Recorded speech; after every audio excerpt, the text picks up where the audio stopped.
Today I'm showing you how to create and use bus and FX channels in Studio One. Let's begin.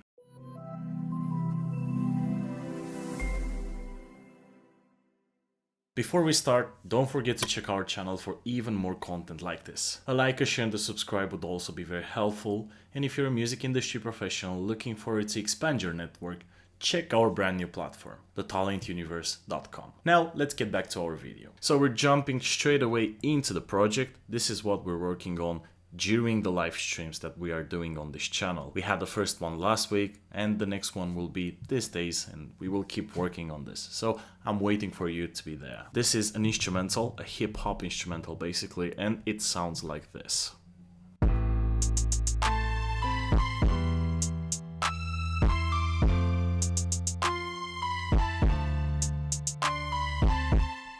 Now, this is not done, obviously. It doesn't have any sort of mix on it. It's just the tracks and what I have managed to create in around 45 minutes to 1 hour. So obviously it sounds rough. The purpose of this video is how do we create bus and FX channels in Studio One, why they are useful, and how we can use them to make our work more efficient. So let's begin. Firstly, let me add 2 tracks and we're going to name them Vox. We are going to pretend that these channels are having vocals over them. Yeah, let me actually add 2 more, which are supposed to be, let's say, the doubles.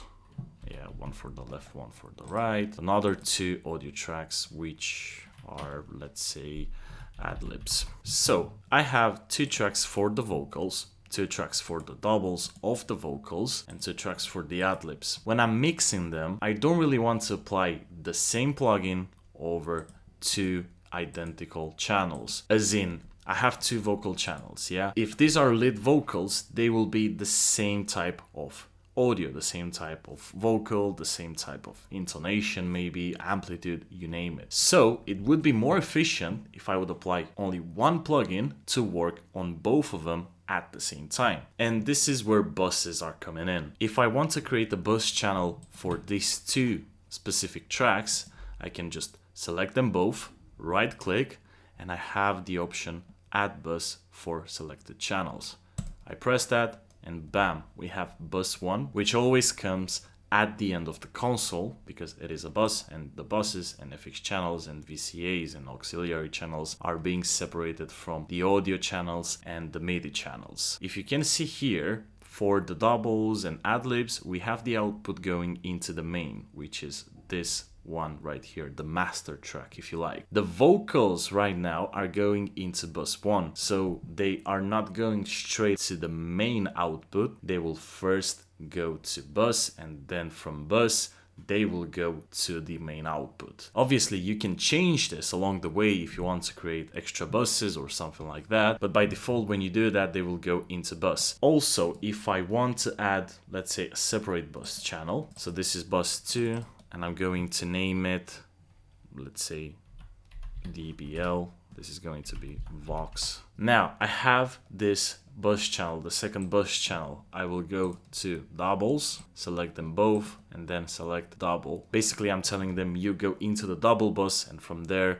I decide what to do with you. And I'm going to create another bus for these 2 ad-libs. Add bus for selected channels, ad-libs. So right now when I apply an effect here, let's say blindfold EQ, whatever, yeah, and I'm making adjustments, I'm pretending that I'm making adjustments right now, this plugin will affect both audio channels. As simple as that. And it is a very efficient way to work, because when you have a complete project, so just imagine, so 2, 4, 6, so we have 6 vocal tracks plus 1, 2, 3, 4, 5, 6, another 6 instrument tracks. And this is not even done. I'll probably add another 3 or 4 here, and then when it will get recorded, it will have maybe some harmonies. I will separate the chorus from the lead vocals, from the verses and all, with the bridges and everything. So at the end I'll probably have something like 20 to 25 tracks. Instead of applying, let's say that I'm applying 5 plugins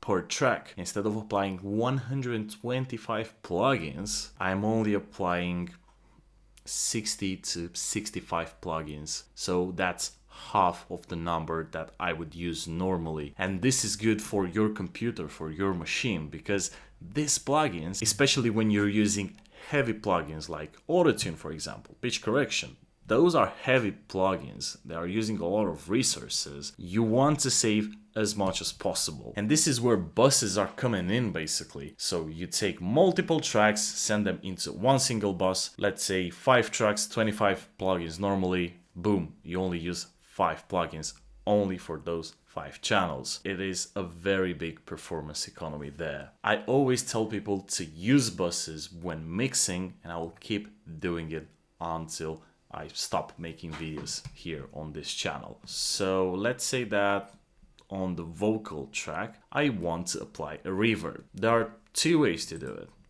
You search for the plugin, let's say Reverb, you apply it on the channel, and then you just make the adjustments from here and adjust the amount of reverb that you want to apply from this wet/dry knob. However, I don't like using this method simply because I don't have full control over the plugin. What I like to do is to create FX channel where I'm sending a copy of my signal, I'm applying those effects over the copy, and then I send the same copy but affected by the plugins that I've used on it back to the main channel, and then adjust the volume of the send that I have. For example, let me just remove this from here. I'm going to create an FX channel, Verb FX.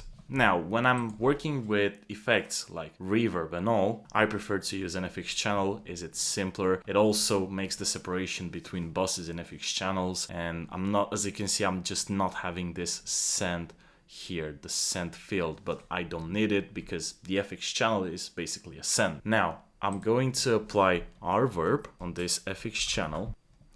So I'm having a 100 BPM, so that's going to be 600, so 600, 300, 150, 75, let's say 37.5 here, plus 240, that's fine. So I have the reverb, and then when I'm applying reverb on a vocal or pretty much anything, I like to apply an EQ on it. Basically, how it works. So we're sending a copy of the signal. It comes into this FX channel. The first plugin, the reverb, is the first plugin that will affect that signal, that copy of the signal. Then the EQ, or the second plugin, will affect the signal that comes out of the first plugin. Right now, what I want to do, I want to apply a low cut filter and go all the way up to like 7, 8, or even 900 hertz. I'm doing that because I feel that when I'm leaving the reverb alone, and with all the frequencies, because the reverb is going to be applied on both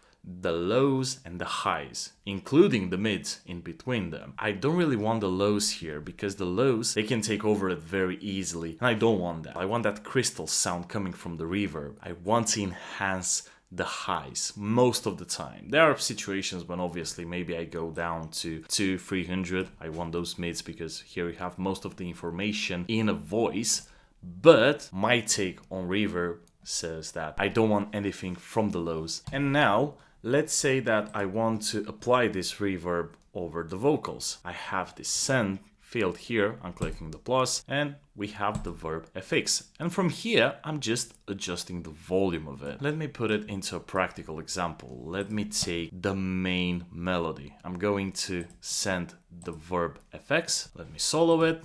And now let's see how it sounds.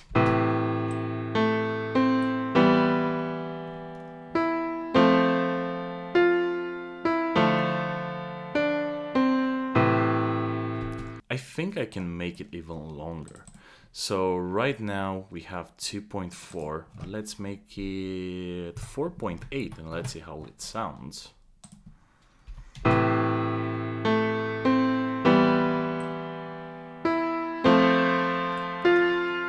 right now I'm sending a copy of the signal which is 9.6 decibels louder, and you can feel it definitely. Now listen to what happens when I'm removing this.